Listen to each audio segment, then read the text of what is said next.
I do not see the eye.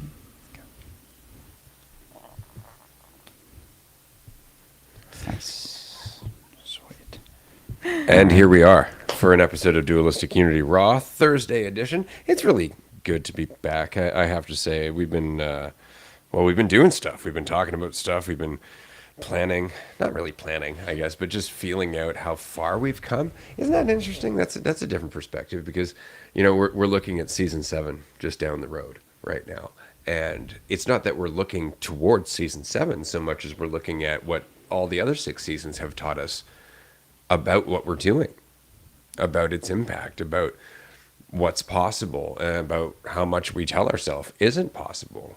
And so we're looking forward, not at a plan, but rather with, I guess, an appreciation for how much we've grown. And so a little bit more willingness to have faith in ourselves and move forward into new and ultimately unknown territory all the time. Because, with Dualistic Unity especially, there's almost become this idea, and I know because people have said, like, oh, it's got to be about non-duality because it has the word duality in it. And I don't like that. Like, I want it to just be a conversation about life, which is really all it is. It's not a conversation about philosophy because philosophy is just a conversation about life. There is no actual philosophy. That's just us categorizing another kind of, conversation or another topic of conversation. So this isn't about any of that. This is why I like the fact that right now we're in the People's Choice Podcast Awards, and we're not in spirituality this year.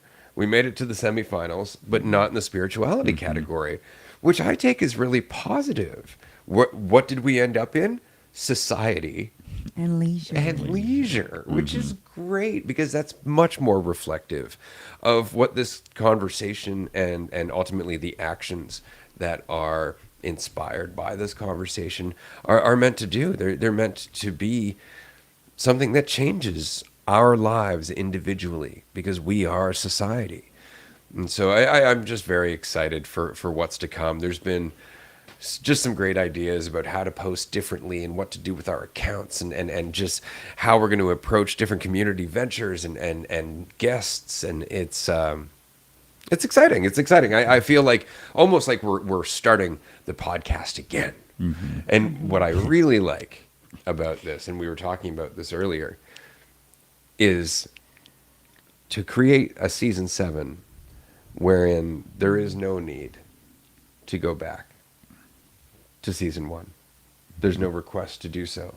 There's no, this is going to get a little deep, so, if you'd like to follow along, then, you got to go back. We might mention that, if anybody's confused about where we're coming from here, feel free to check out more of the podcast. But we're just going to continue on as though the deeper, more esoteric kind of stuff is unimportant because it is. Because it is. Because a simple moment of empathy is far more powerful than any insight you're ever going to have into the astral planes.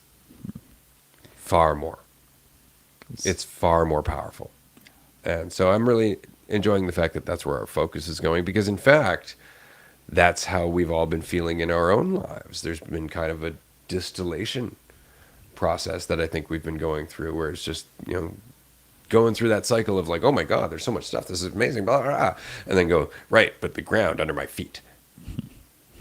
The ground under my feet. Yeah. And I think that conversation, and going back to season 1 or pushing people to go back to season 1, like a lot of those things, those thoughts, they're in your head, they're not really in reality so much. And that striving, especially when you start digging into philosophy a little bit more and then thinking that it means something about you specifically as like, oh, a philosopher or someone who's expressing certain things in certain ways, it can, it just all starts to circle around yourself. And like it can become another sort of path, just like, getting into a certain, say you're an accountant and you want to be a VP of finance or something, and you can start striving for those things or trying to be something or really just, control things and thinking that, you can think your way through. It can become a very logical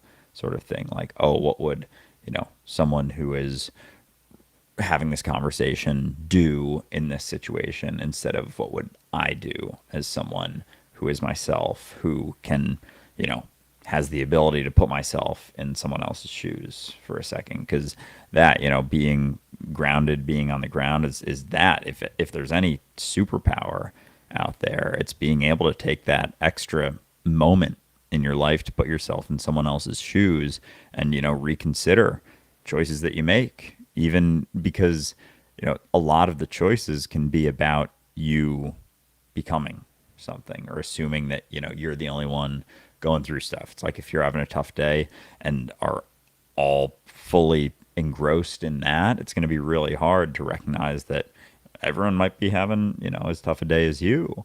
And so, as we, I think this was brought up in the last couple episodes, like you wouldn't want to add anything to anyone else's life if you can, put yourself in their shoes and see that maybe, the way you experience things, your insecurities, your doubt are felt just as intensely every single day throughout trying new things as anyone else, and that's, having that conversation as opposed to, being everything or being God or any of that stuff. It's like that's so much more, connecting, just empathy itself. Yeah. Empathy has nothing to do with some philosophy or cerebral conversation. It's about, as real as it gets. Awesome. Right. And the priority in that is life, is being there, it's paying attention, it's being sensitive and making decisions with, with clarity, what makes sense versus, am I trying to become the VP of finance because it means something about me, or does it just make sense given the amount of experience and the amount of time that I have spent and the amount of attention that I've given to a company or to my, my career in finance and accounting, right? Does it just make sense, to think about becoming the VP, or am I really making that the goal because I think that becoming the VP will prove that I am valuable, or will prove something to myself, but I'll say that it proves something in this, in the hierarchy, but it's being able to see, what's happening and pivoting from a place that doesn't feel personal, right? It's just things are happening and this just makes sense. And so I'm going to, check this out and see what happens, and not really being invested in an assumption of what I think is going to happen given any choice that is, that is being made.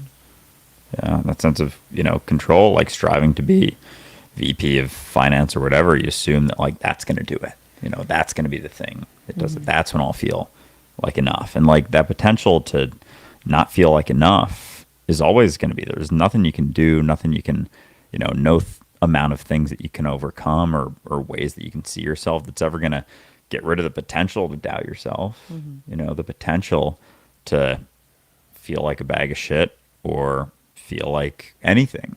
There's nothing that you can do to overcome that potential. And so when you really take a look at that, then it's not really so much about, getting somewhere, because that spot has just as much potential for you to, experience the full spectrum of emotions as any other place. And then, there isn't so much of a draw to be somewhere else ever, whether it's somewhere in the future, getting somewhere, or another, location, or on vacation when you're not on vacation. It's like you could be on vacation and get as frustrated as you're getting at work if you are really caught up in doing that. And or so vice versa, be as relaxed at work as you would be on vacation, where, people are like, are you like, we've got a meeting in 20 minutes. And you're like, yeah, I'll see you there.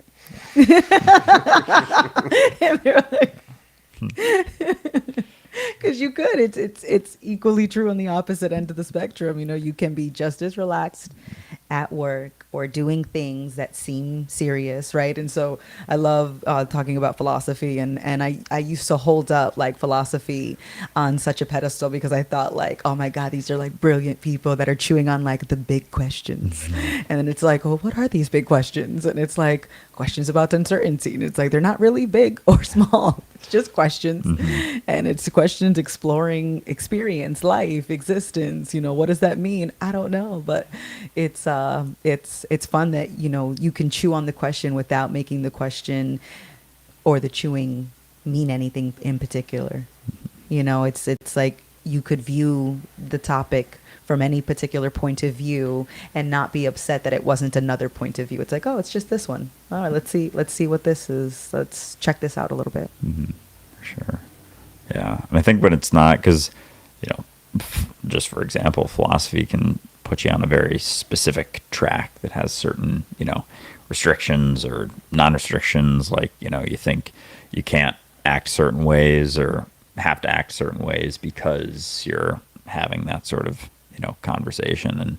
And so it can be, it can cut you off from, trying new things, exploring new things, like setting yourself aside and just, trying something new and not measuring yourself so much along the way. Like it really is, it's the conversation as much as it's fine. Like the application is for your own benefit in a sense. You just have to, be willing to set yourself aside for a bit. And that combined with putting yourself in someone else's shoes, it's like I, can feel a little bit more rigid or take myself really seriously a lot of times. And yet, when I see someone not taking themselves as seriously and, being willing to fall and stumble, like there's such an appreciation for that. And so that's the opportunity, is to be that person for someone else, like imagining that everyone's just you out there, the same things you feel,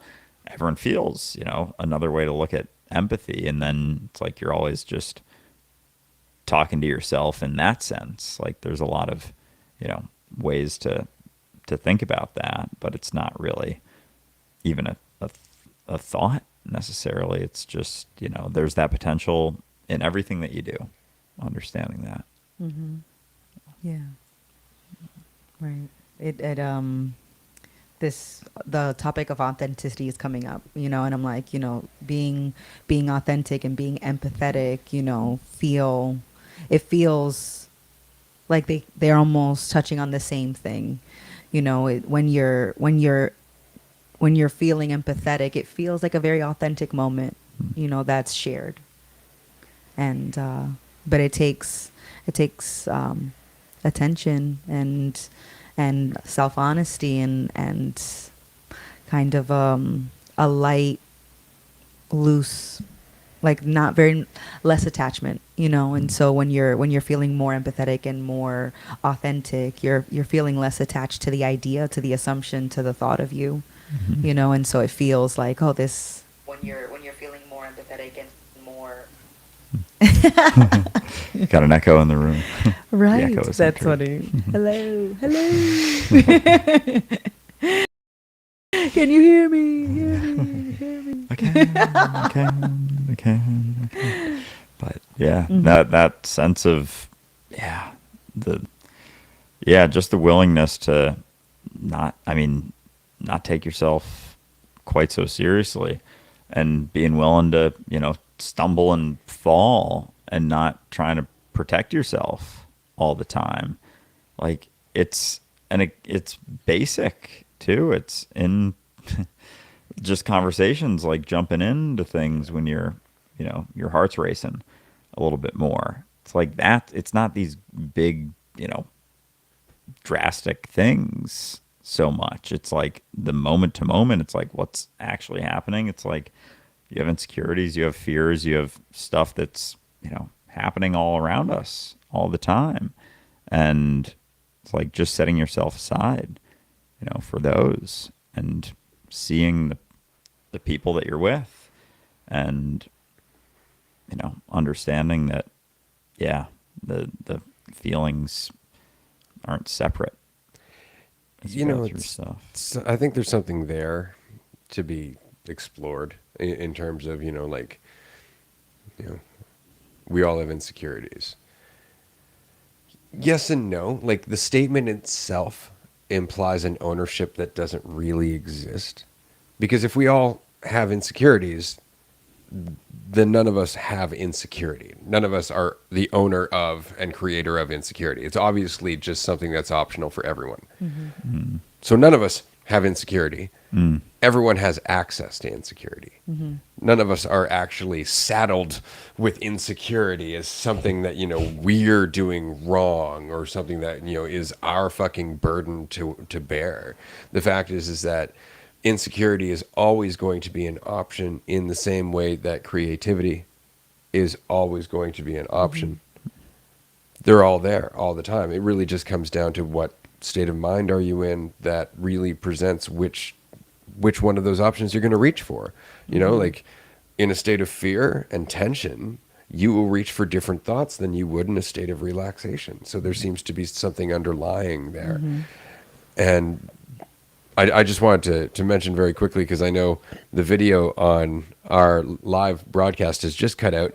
And I just want to say that I appreciate y'all sticking around anyway, because you can see enough. Hell, it might be a good time to close your eyes, actually. It's a great way to listen, because this is what we're really talking about all the time is, where are you trying to go? What's the rush? How often do you actually just recognize that a period of calm, a period of quiet, a period where you stop and just observe without even putting enough effort into it to have an opinion about what you're observing? To actually take a rest, a legitimate rest from even having a perception, a stake in it, something you have to hold on to about the experience, just to let the experience be. And you're going to feel like, well, I'm not doing anything. But do you do that when you're sleeping? Like at some point you recognize that if you don't rest, you're going to burn the fuck out. And so does that rest just include your body, or does it include everything, your whole opinion on the whole goddamn mess of life? Because that's exhausting. That opinion is exhausting.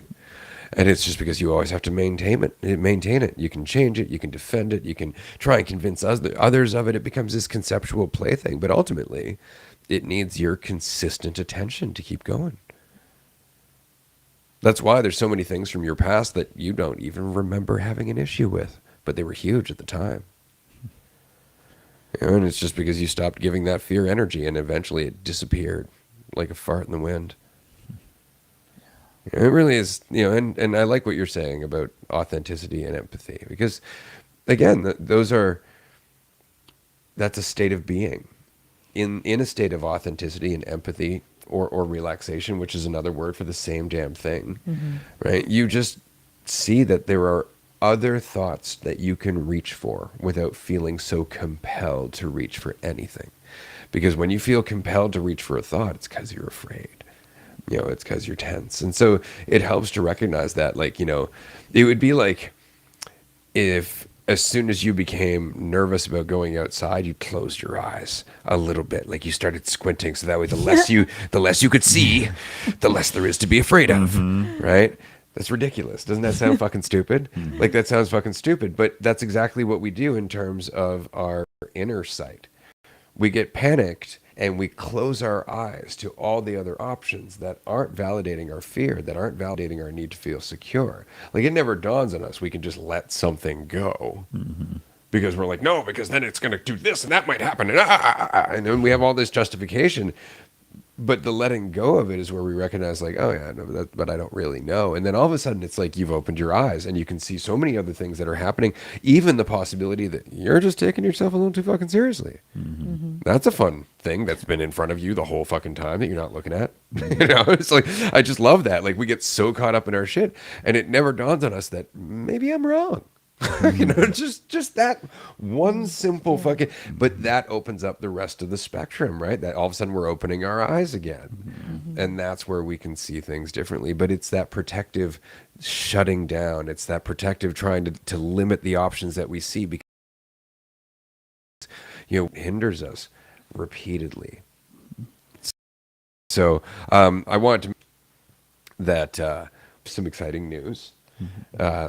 So anybody who knows about what we've been doing over the last several years knows that at our retreats, we fucking karaoke like motherfuckers. Like we do karaoke almost every night at retreats, and it's always a blast. But the reason has always been because karaoke is a fantastic expression in authenticity and vulnerability, and for a group of people who are trying to let go of their own self-judgment, it's an incredibly accepting environment for everyone, whether you're singing or not. You know, even if you're not up there singing, you eventually start singing along, and it becomes infectious, especially when everybody's dancing to everybody else, celebrating the fact that they can sing without judgment, because that's really what it is. It's not a celebration of the music, it's a celebration of the music without judgment.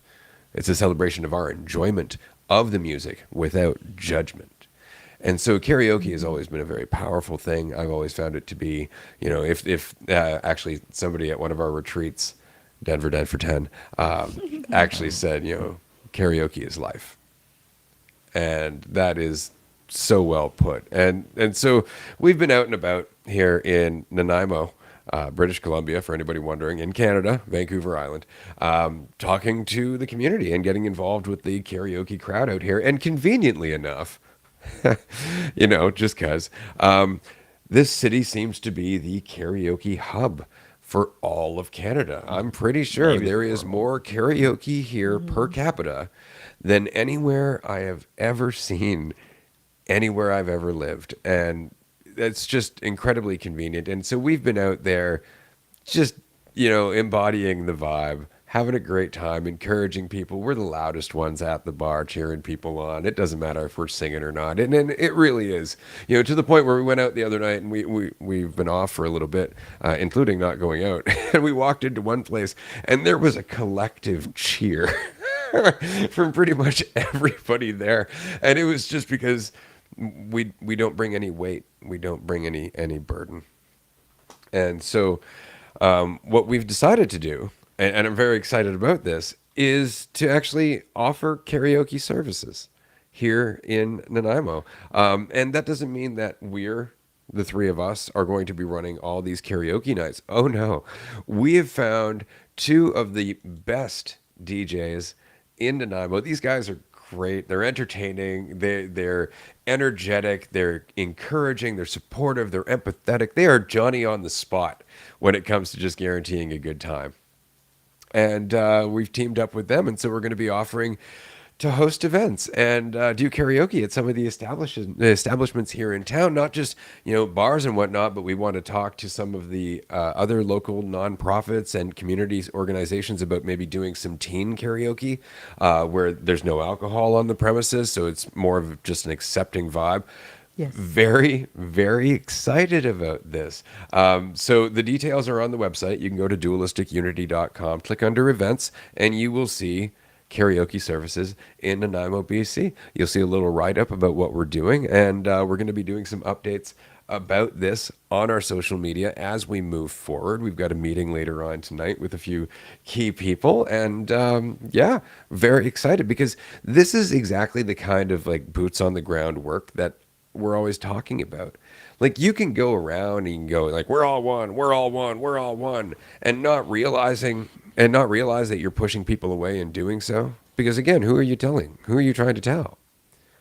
Or you can just realize that. And when you see somebody who's being a bit of a dick at karaoke, don't judge them. Empathize with them. They're afraid. They may be coming off all big and tough and blah, blah, blah, but it's because they're afraid. They feel left out. They don't feel like they have a place there. They don't know how to engage. You know, this is an important time. It's not an important time to go over there and tell them about, you know, the Dualistic Unity podcast. Don't do that, you know, but go over and offer to sing a song with them. That's not hard. Hey, what song are you singing? You know, if I know it, how about we go do a duet? Do you know this one? You know, and give them a nice, easy song. You know, and it's really easy to do. It changes their entire life, and that changes the entire bar. That changes everything for everyone because there's a little less resistance. There's a little bit more reality, a little bit more being grounded. And so I can't say how excited I am for this. It's so good. And all the pieces have lined up with so many people in town who match this vibe, including a gentleman who we're going to see later on tonight, who I mentality when it comes to karaoke, because he will cheer you on for just holding the fucking mic, because that is enough, and you should be cheered on for that. So I'm very excited for Nanaimo karaoke services opening up fucking today. Fuck yes. And we got the QR code on the screen there, so we do have something applicable on screen. But it really is like when you want to talk about, shifting conversation to just application, like it's such an easy way to even just connect with someone. Like you bring up one little thing, in town when I was chatting with someone earlier today near the dumpster, was going out for a walk, and they mentioned how there's some toilet paper in the garbage and it was still wrapped up in plastic. So I was like, you know what? I'm hesitant with the food in the garbage, but I'll check out. I'll bring some toilet paper back to my place. It's still wrapped up. And that's how it started. And eventually, got into all sorts of things and mentioned to them if they're ever around. I mean, granted, it was, well, I won't get into details and into who it was specifically, but a very, very nice person who I'd let know, there's a lot of karaoke in town. Would love to see you around at some point. They're like, oh, no, never do karaoke. Like, I'm so concerned about, being judged up there. And it was just like such a nice back and forth about how, most people who show up to karaoke don't sing. It's not necessarily common, but it's a nice environment and it's an opportunity, to express yourself, because a lot of people feel that way, when they go to karaoke, or they just avoid it. And so it's a great way to be able to express yourself. I think it'll go really well with, season 7 and bringing this conversation to the ground. Karaoke is one of the most grounded things you can do, because it's like, who are you? It's so clear. It's like, who are you trying to perform for? Who are you trying to express this for? And you get shown real quick. Are you trying to be something for people, or are you, taking it in yourself?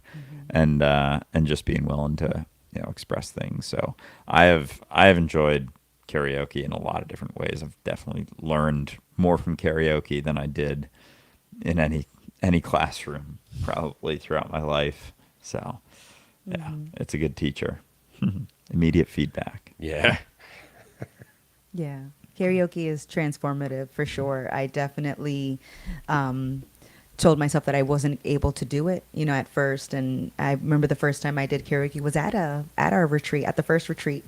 And so it's very special, and it feels incredibly intimate, and yet it feels very, very cool and easy to share with other people as well. So as much as it is, who are you singing for? It's like, you are singing for both, yourself and for everyone that's in the room with you.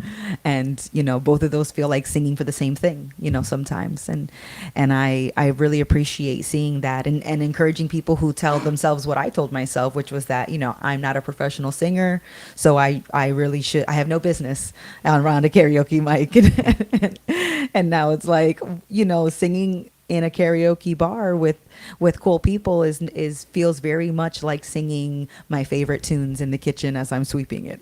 Like it feels like it's the same. Like it's singing for the joy of singing. And so I love encouraging people to question their assumption that it's not for them, or that it's only for a particular kind of person, and that the option is always on the table.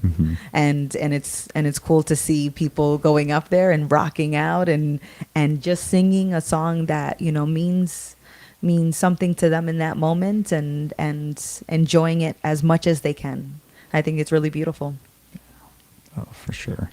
Yeah. And being able to just see that there's so much opportunity in that too. And what do we have there? I know I had another thought about jumping into the application of it, but just making the most.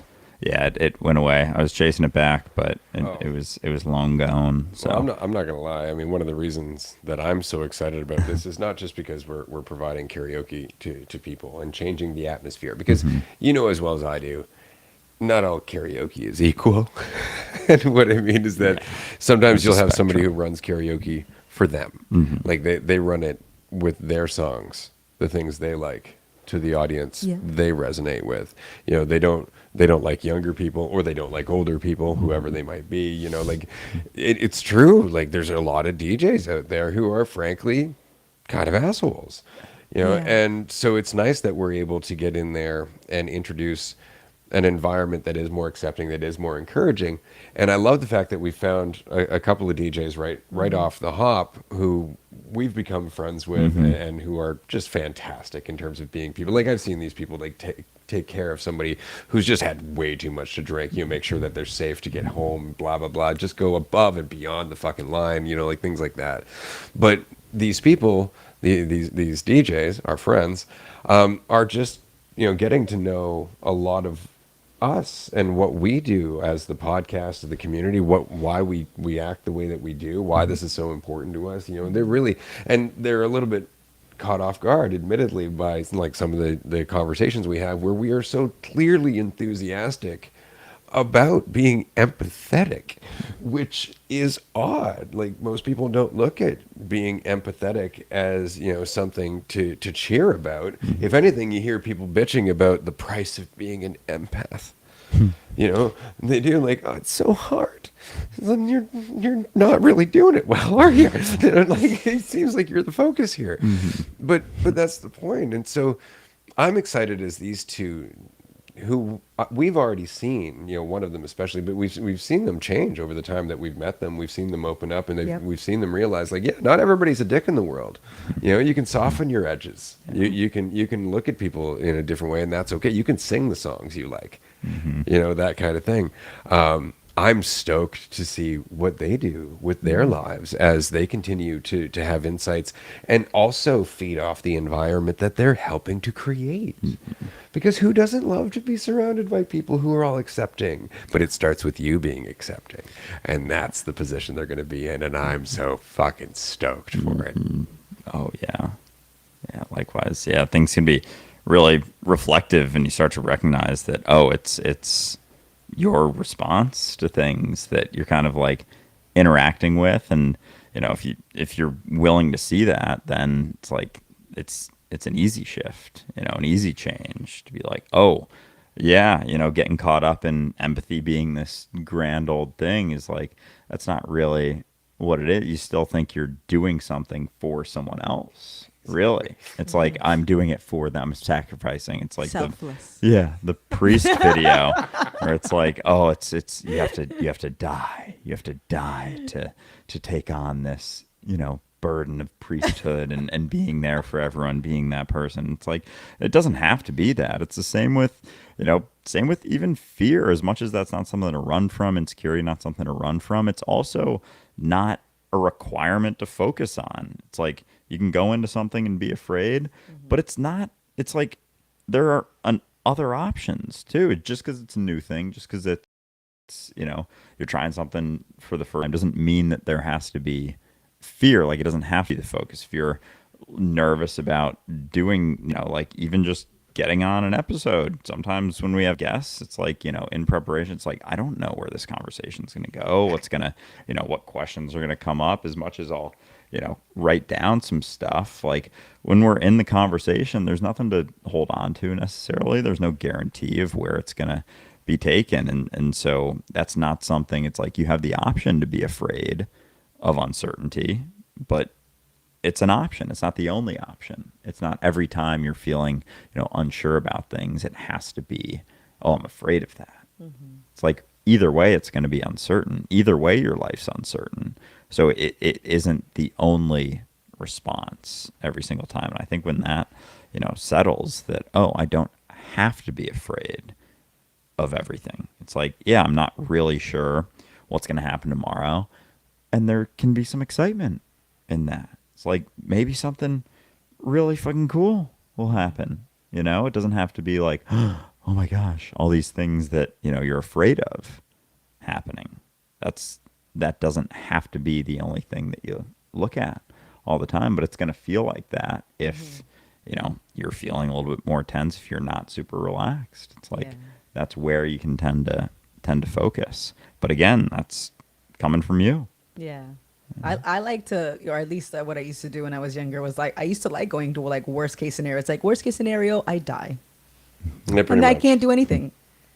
Or Then it's not a problem. Yeah. it's not a problem. I'm alive and I can do something. I may not like what I have to do, but if I'm alive, I can do something. And then, either doing something leads to something else and that leads to something else. And eventually, maybe we might like what we're doing, But it was just like worst case scenario.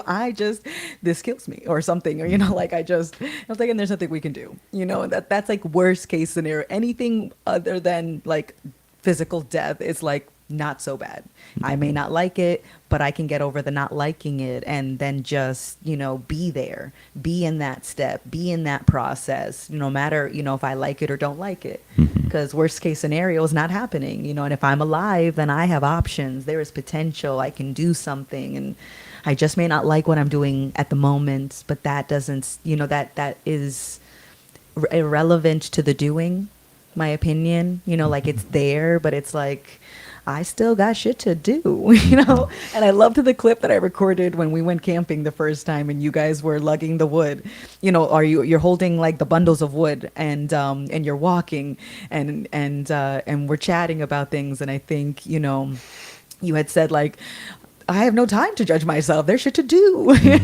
That's how I feel about life. It's like, my opinion is I don't like it, but I got shit to do. We don't Life have is time to think here. about It's that. Yeah. happening, right? The opinion is irrelevant most of the time. And anytime that it does, like, it feels relevant, it's usually when it's more about, something else. Like, it just like the opinions, like if like an empathetic opinion, like an opinion about like what someone else may be going through, I don't always know. A lot of the times when I think about other people, I am making assumptions, but I'm trying to make assumptions that at least are closer to making sense. And so it is an opinion, but it just feels like those opinions are just strong considerations, more so than an opinion that I think means something about what's happening.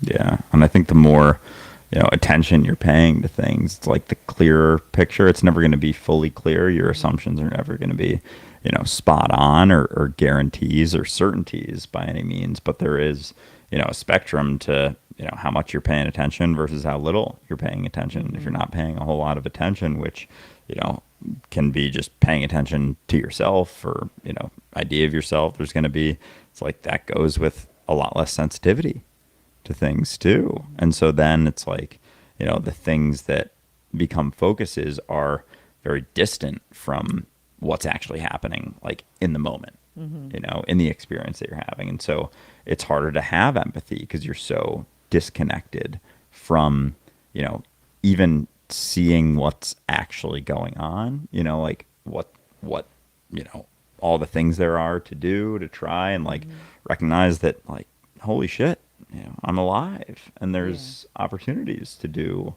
a lot of things. And, whether you're paying close attention to what's going on or not, it's like things are still uncertain. There's still one things way happening. or the other. Yeah, there's still things to always do. going to be uncertain. No amount of thinking is going to solve that No. ever. No amount of things that you accomplish or achieve solve the potential to doubt yourself. Solve the potential to not feel good about something that you do.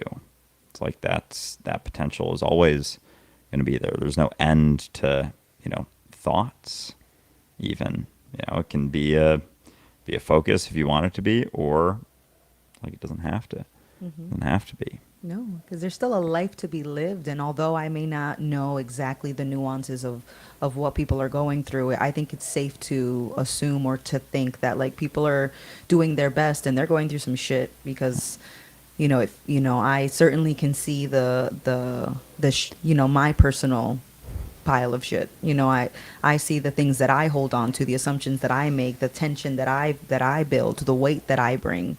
I see that. So it's like, it's okay to see that other people are going through that, although you may never know exactly what it is, but that being a human is not always doesn't always feel easy.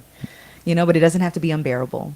And we can encourage each other to, try to be as honest and authentic and empathetic as we can with ourselves. And then that's reflected in our relationships with other people. And so karaoke is a great example of the way that, one way that we can express, self-honesty and self-empathy and encouragement and faith in ourselves to, sing for the joy of singing, to live for the joy of living, although we may not always feel certain, it's still worthwhile on stage and off. For sure. Yeah. And karaoke can be that spot that, you're able to express it or almost like feel it a little bit more. Like there can be so much discomfort that pops up. Like every time I go up there, I can feel, a lot of just tension if I'm tense or, focus. And it's, really just focus on myself. How am I going to do this here? And that doesn't have to be the focus at all. It doesn't, because it doesn't impact your experience in any way that's decent anyway. The focus on yourself hasn't helped you at all, do anything in a better way. It just kind of distracts you from things as you go. And, the focus on yourself, you can become really distracted, really desensitized to things if you take that far enough, It's like that, it never gives you what you think it's going to give you, focusing on yourself. No, but the only reason we really do is because we haven't spent much time in the other side of things. It's funny because when we first started, that's all we ever did was live. We almost never focused on ourselves outside of, being hungry, the sensation stuff. I'm cold, I'm hungry, I'm afraid, things like that. But once we got into school, all of a sudden they're just like, oh, that's just play. So all of a sudden, living in the present became associated with wasting time. Because that's what play is living in the present. Or at least that's how it feels when you're present. And I think that's when we started making the mistake of like, oh, it just felt good because I was playing. It's like, no, you were playing because you were present. Right? The playing was the result. It wasn't the reason for the feeling. It was the result of the feeling. It was the expression of the feeling, which is to be here, to be creative, to be expressive. Right. That's what it is. All of a sudden, it feels like you're playing. It's not because you're playing, because playing takes on a lot of different things. Once upon a time, you were playing on the swing. Now you could be playing just sitting in your room, drawing. Right. Playing a video game. Play changes as we change, and because it was never about the play and always about being in reality. It was always about actually drinking from the fountain of youth, which is the present, to actually live your life here. And the more you do that, the more you look at thought as being fucking ridiculous. You actually, instead of doing the, nope, fuck that, I'm not going to believe that. You take on that tone of like, you need to protect myself from believing those fucking stupid goddamn demons, to going, yeah, but that sounds dumb. Like instead of fighting it, you're just like, no, that's obviously dumb.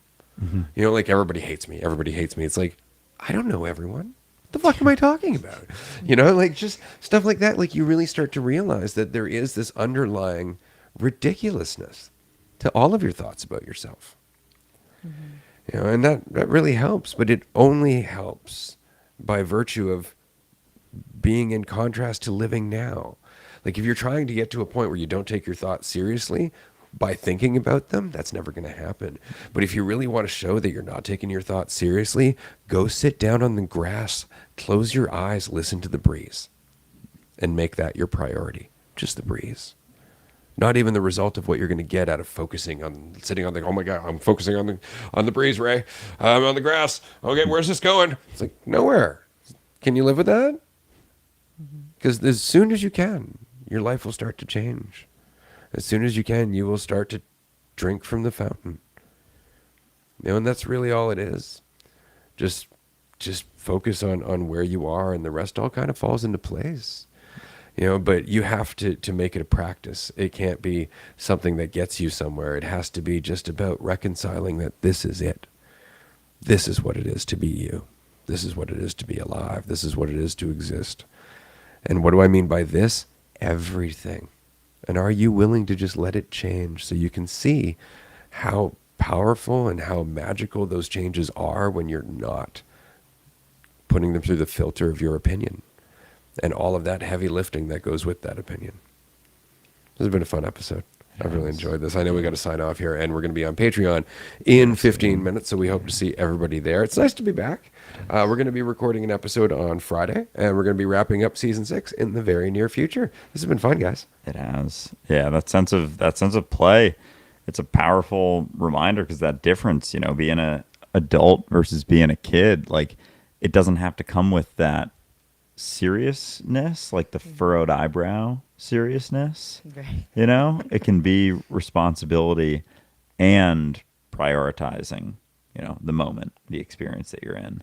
It's like becoming an adult means it's better to focus on the thoughts, to try and control things, to try and, be in control of your life that then is all in your head, that sense of like a guarantee down the road. It's like when that's not necessary and you can see that like that opportunity to just pay attention to your life moment to moment is the most informative thing you can do. Like it's even if you're caught up in like what's best for my life, my experience, it's like seeing life as play and paying attention in the moment is the best thing you could possibly do for things. But it doesn't come with this, sense of a future guarantee, but it's not necessary.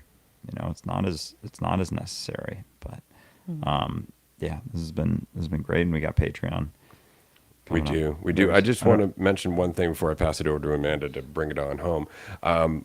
We would really appreciate it if you would go to our Facebook page and like or follow the Facebook page, as we are going to be using it to promote our new karaoke service here in Nanaimo. So please check that out. Just look for Dualistic Unity on Facebook. You can also follow our live streams there, and it's nice and convenient. That's all I had to say. I'm going to pass it over to Amanda.